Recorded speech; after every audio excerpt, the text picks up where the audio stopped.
The governor may have given the go, but yesterday only 3 out of 41 GDOE schools held on-campus classes. The 3 schools, Sanchez, FBLG, and Benevente Middle School, had the highest rate of registered students to return. As a result, the schools are working on a 3-cohort schedule. Today, all 41 GDOE schools resumed face-to-face classes. GDOE Superintendent Jon Fernandez explained the morning events at JFK High. It was like going to the airport. It was like going through TSA. So multiple lines, people screening you, heading to the next station and all the way in. But at the same time, it wasn't crowded, it wasn't chaotic.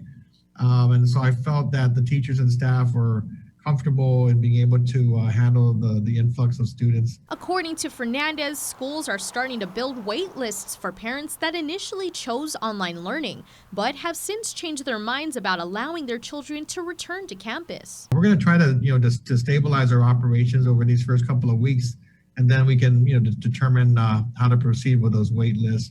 But I was just interested to learn that I believe at one school are about 100 students already on a wait list to come back face to face.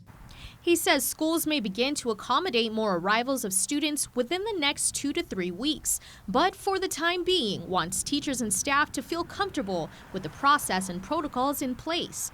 Vaccination will play a key factor in making sure teachers and staff feel safe enough to support the return of an influx of students. He says the Guam Regional Medical City, along with the American Medical Center, have volunteered to take on the task of vaccinating GDOE employees and have been in touch with public health and representatives from the governor's office and the surgeon's cell. There was a meeting yesterday that took place where they were discussing the logistics, and from our standpoint, and I know the other schools, once they tell us it's available and tell us where and when, and we'll organize our employees to go out there and get vaccinated. We can handle that part. Yeah. We just need to know that there will be doses available and locations available.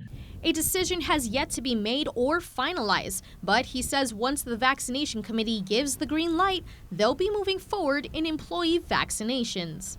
The board will be discussing various strategies for credit recovery, which includes exploring options of summer school, expanding online options, and after-school programs. Fernandez mentioned concerns brought up by GDOE Vice Chair Dr. Mary Okada and how she's been active in wanting to turn the conversation from access to quality of education and how to help students catch up. It's been 5 months now that schools have been waiting on additional supplies that are supposed to help stabilize distance education.